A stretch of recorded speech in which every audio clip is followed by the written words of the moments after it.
Can you first state your name? Joseph Foy. What was it like growing up in Edgemere? Edgemere was a nice place.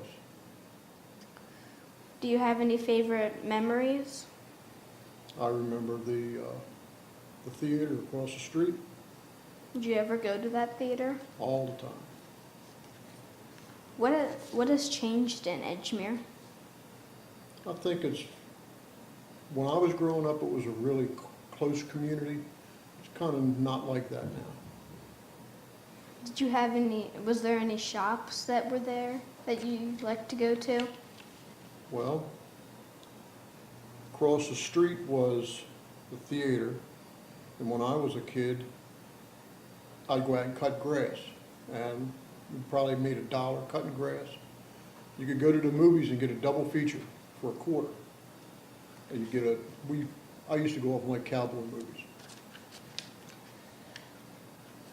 What school did you go to? Edgemere Elementary and Sparrows Point. Is there anything else that has changed in Edgemere? Well, I don't know who else that you've interviewed, but at one time where the old school used to sit, there used to be a pig farm.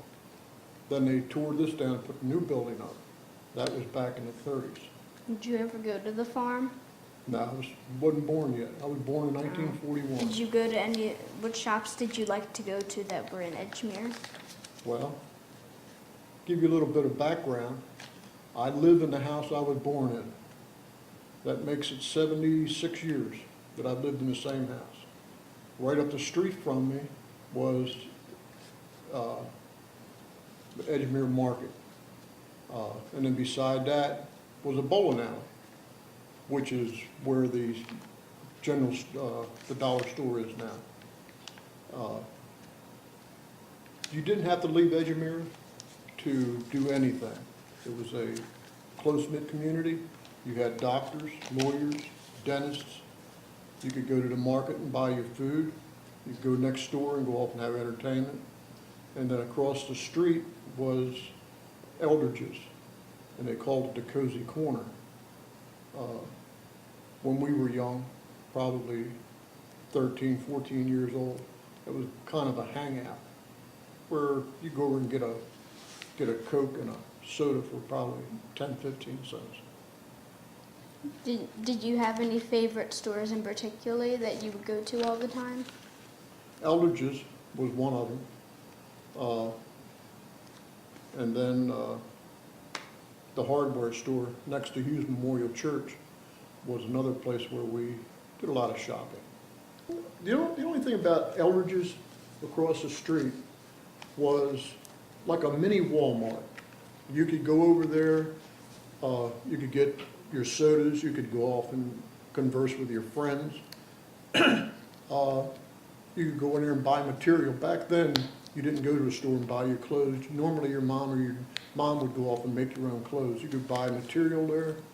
Christmas time, it was just like, the store completely changed. You could go downstairs, they had Christmas trees, they had trains down there, the whole 9 yards.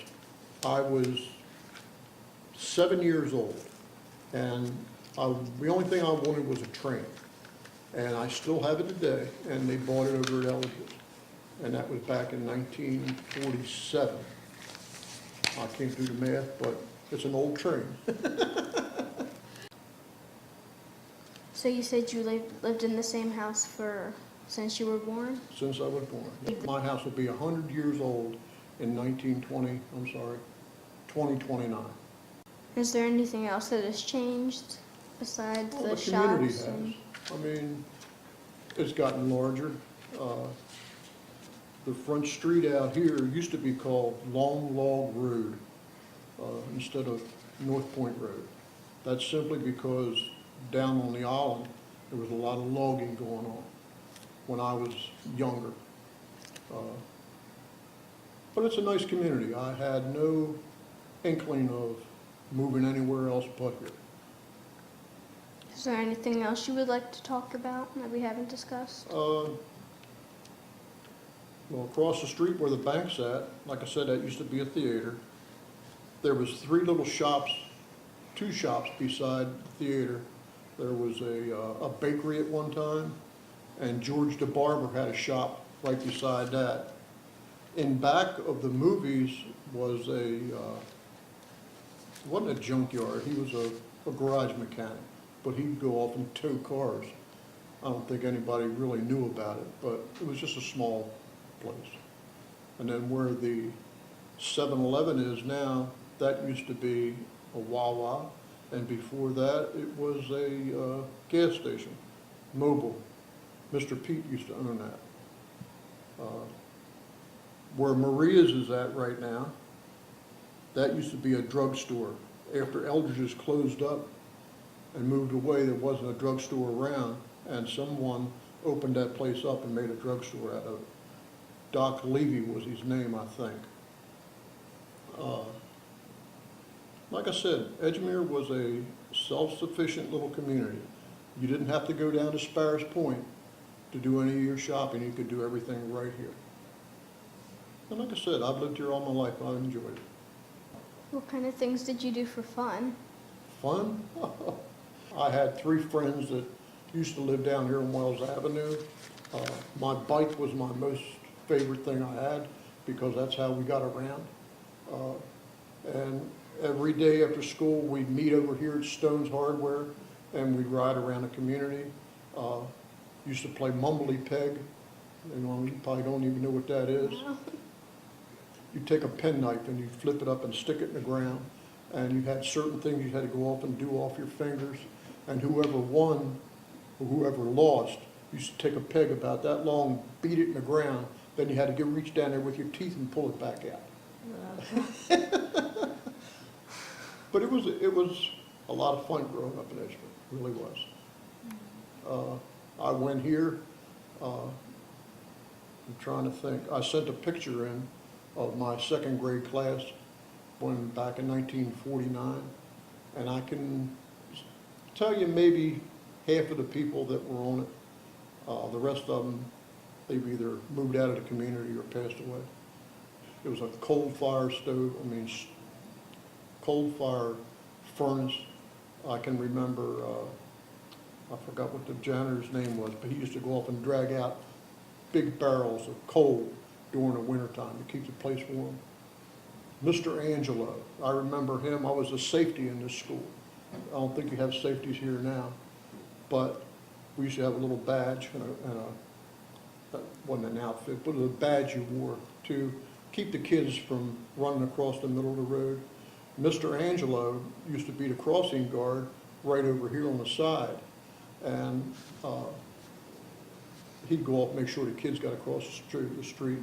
I was a safety in the school, make sure none of the boys or girls were running. And it was a fun thing to do after school. But I had a lot of good memories, a lot of good friends that I still have friends that I made here in Edgemere, not Edgemere Valley, but Edgemere Elementary, and they carried on through to high school. The high school I went to down in Sparrows Point until the 8th grade. Then they built a new school over here, and we were the first class to go through sophomore to the 12th grade, the last 4 years of your grad before we graduated. And that was back in 1959. My father worked at Bethlehem Steel. My brother worked at Bethlehem Steel. All 4 of my brother-in-laws worked at Bethlehem Steel. My wife worked at Bethlehem Steel, and I worked at Bethlehem Steel. I worked 40 years down here as a crane operator. So what was it like when you worked at Bethlehem Steel? It was a good living, all right? You did your job, you got a paycheck. If you couldn't work at Bethlehem Steel, you couldn't work anywhere because they'd bend over backwards. If you got into trouble, they'd bend over backwards to help you. When I started working down there was 30,000 men working there and women. I walked out of Sparrows Point High School, put an application in, and 4 days later, I was a laborer down the mill, making probably $80 a week compared to the $25 a week I was making before. Thank you Thank for you. your time. You're welcome.